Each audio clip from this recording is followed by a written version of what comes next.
Hello again, everyone, and welcome once again to our family blog, Back to Sicily. I'm Sylvester, the dad, and along with our son Leonardo and daughter Lucia, we will be making up the trio where we anticipate to be able to go back to Sicily sometime and blog our adventure, tracing back the children's roots to their Sicilian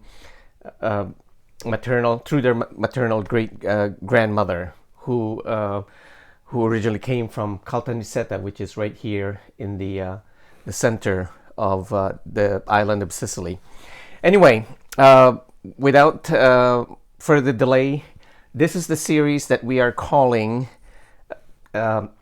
reaction to various YouTube channels excuse me, that we have been watching and learning from while we are in a sense waiting to be able to travel to Sicily when the travel restrictions are lifted worldwide, which we hope will be sometime this year. And by the way, today is January 2nd, so belated Happy New Year, and welcome to those who are joining us for the first time.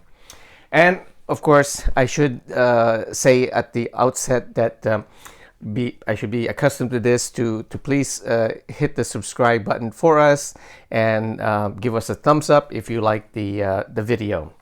That's part of the way that these recordings are supposed to be done, to encourage a higher viewership and more active group of subscribers and followers. So anyway, as I said, this is the series that we're doing about reactions to the various YouTube channels that we are watching and following. And in this particular series, this will be the third, and it's about blogs that are either about the Philippines or made in the Philippines. And the point here is it's kind of, in this particular case, of course, just my personal reaction to why these different channels are particularly intriguing and fascinating and informative. So today we are going with blogger Granpa USA. Now, I don't know this particular host's real name or even first name, because I don't believe he's ever really shared it, at least not in the 10 or 12 videos I've watched of his program.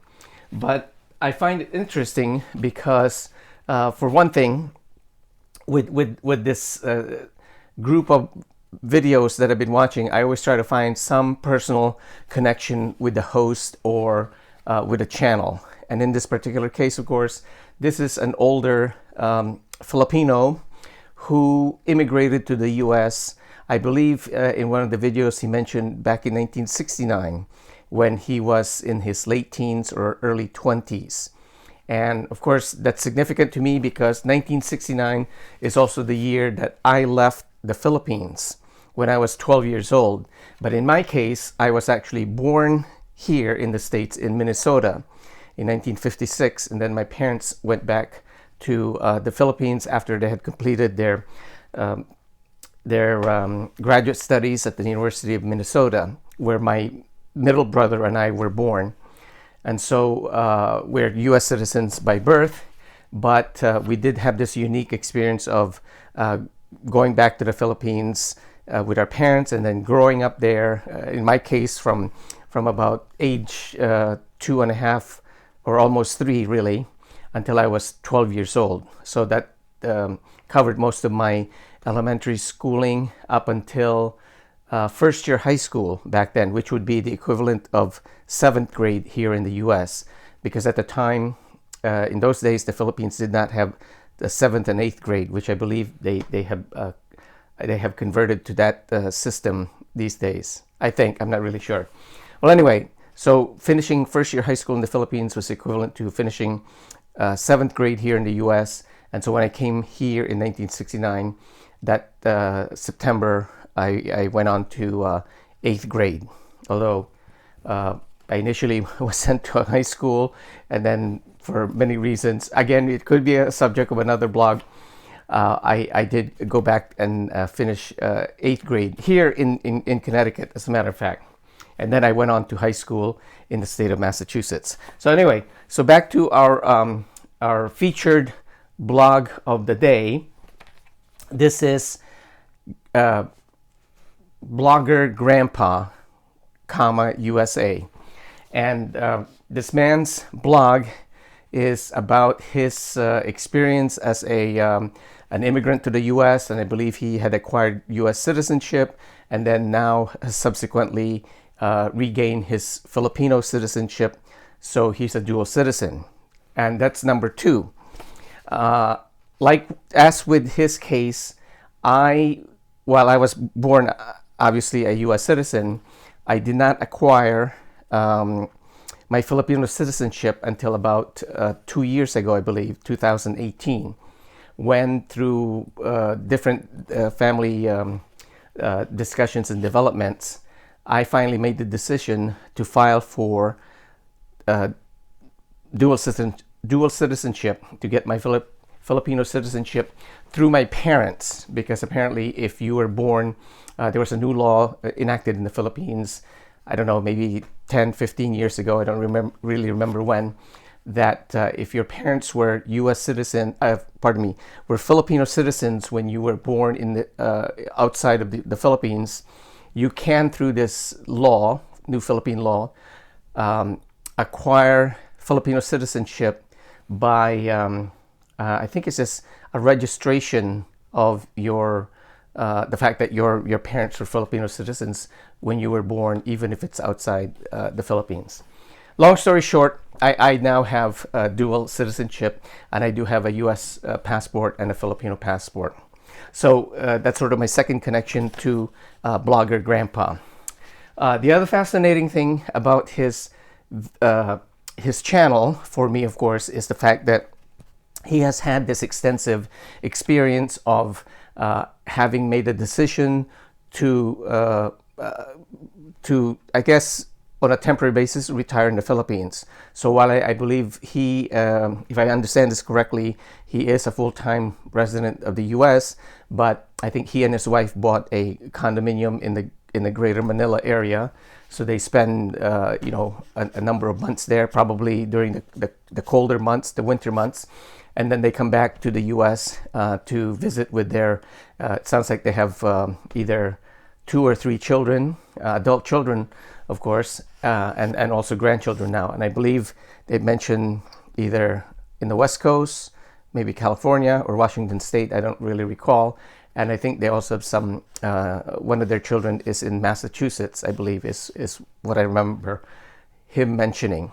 So it's a great blog that I really enjoy following him, because he keeps up with all the latest developments. For example, in one of his latest blogs the other day, he was reporting back on whatever the current developments are with the travel requirements or restrictions by the Department of Foreign Affairs in the Philippines. And I think the most recent development is that U.S. citizens are now are on a list with 20 other countries that are prohibited from entering the Philippines.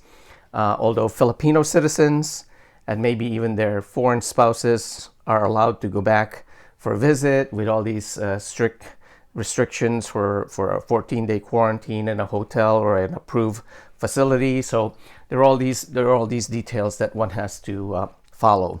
But anyway, that's not something really we anticipate anytime soon. But it's good to know about his blog and to keep an eye on any developments. But certainly his experience as far as being a retiree, albeit even just a partial retiree in the Philippines, because he's a retired CPA, and he's very good with his record keeping, and in a couple of his blogs he did mention how he took quite detailed notes as far as what he and his wife had spent over the course of a month's period. So lodging, food, just local transportation, taxis, Ubers, grab that sort of thing.